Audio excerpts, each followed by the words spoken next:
प्रभु के इस चिंताजनक व्यवहार का तो एक ही कारण संभव है। अवश्य ही महादेव उन्हें यहाँ ढूंढते हुए आ रहे हैं, अथवा उन्होंने ही किसी को भेजा है यहाँ पर। तब तो हमने अपने पुत्र को क्रियान्वित करके सर्वथा उचित ही किया है। हमारे पुत्र यहाँ किसी के आगमन को तो रोक सकते हैं, किंतु इन्हें यहाँ से प्रस्थान करने से रोकने के लिए कोई व्यवस्था अवश्य करनी होगी। तब तो हमें प्रभु को ऐसे स्थान पर स्थित करना होगा जहाँ पर किसी का भी आभास उन तक ना पहुँच सके।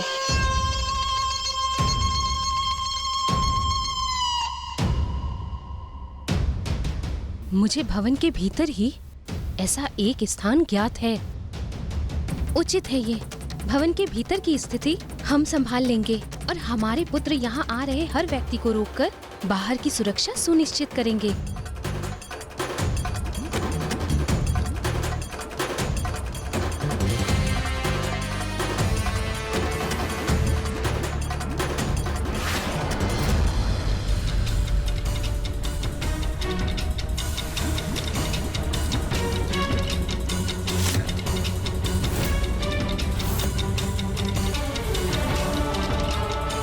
स्वयं यहाँ आने का साहस नहीं किया महादेव ने, एक पशु को भेज दिया। ये जो भी हो, इसे तो मेरी सेवक मीन ही पल भर में निगल जाएगी।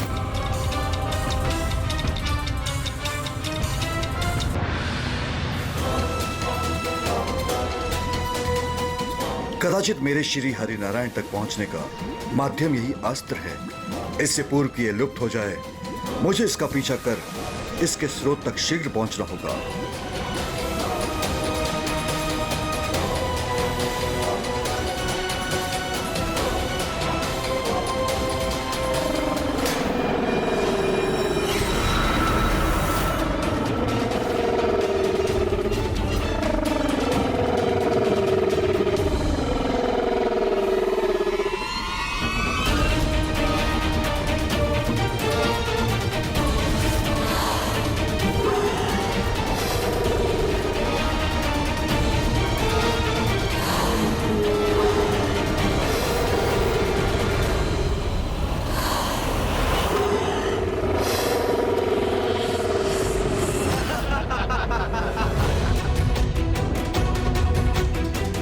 ज्ञात था मुझे कि मेरी सेवक मीन पलक झपकते ही इससे निकलकर महादेव के इस पशु का अंत कर देगी।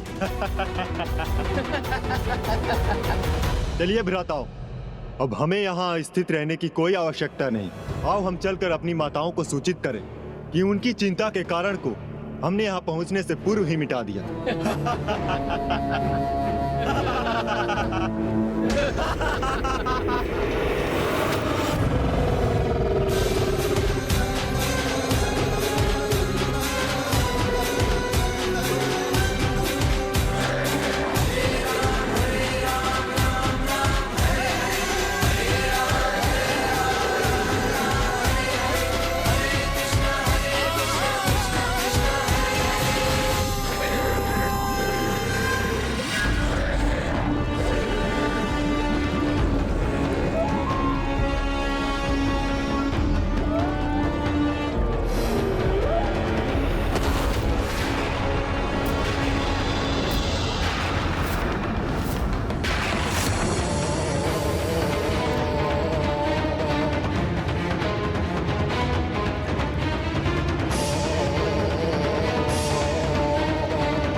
ये कैसा मायावी पशु है जिसने अपना आकार परिवर्तित कर बलधर के शक्तिशाली मीन का अंत कर दिया।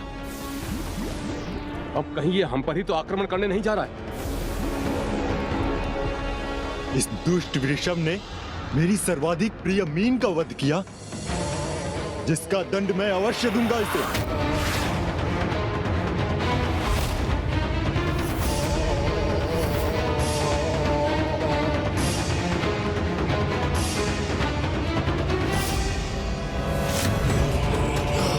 आता बलधर, जब आपका यह भाई यहीं से उसका विनाश कर सकता है तो आपको स्वयं वहां जाने की क्या आवश्यकता? मेरा विश्वास कीजिए भ्राता, अब मैं जो भी करूंगा उसे देखकर आपको अपार आनंद आएगा। मेरे शूल के प्रहार से इस वृषभ का अंत निश्चित है।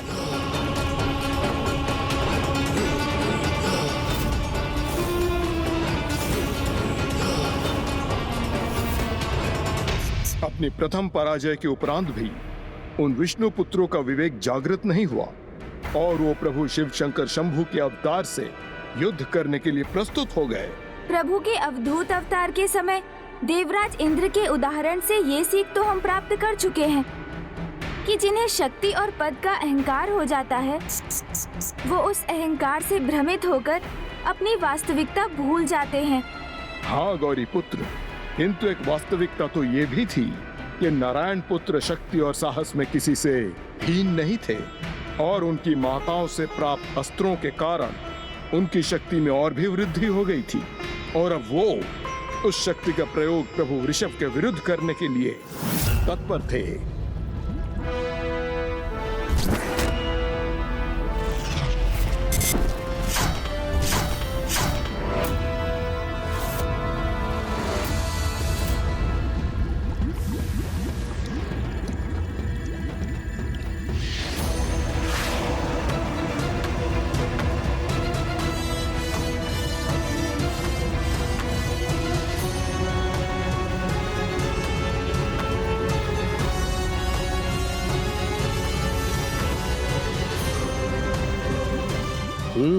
तो वहां है वो दुस्साहसी वृषभ। अभी मैं अपने शूल इस पर साध कर इसका अंत करूंगा।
चिंता मत करो भ्राताओं, मेरे शूल उसके नेत्रों की दृष्टि को नष्ट कर देंगे और फिर वो कहीं भी जाने में असमर्थ होकर सागर तल पर गिरेगा।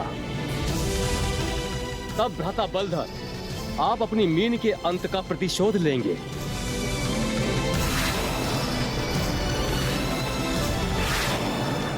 इस विचित्र जीव का अंत तो अब निश्चित है। उचित कहा भ्राता। अब इसके पास अपने बचाव का कोई मार्ग शेष नहीं।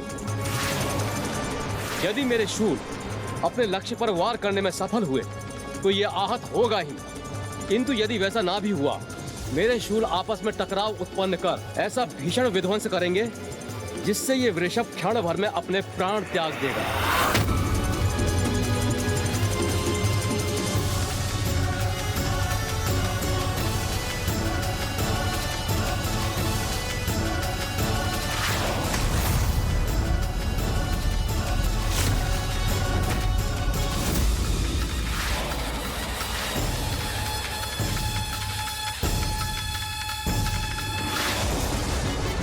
विश्वास नहीं होता, मेरे दोनों शूल की दिशा परिवर्तित कर दी इस वृषभ ने।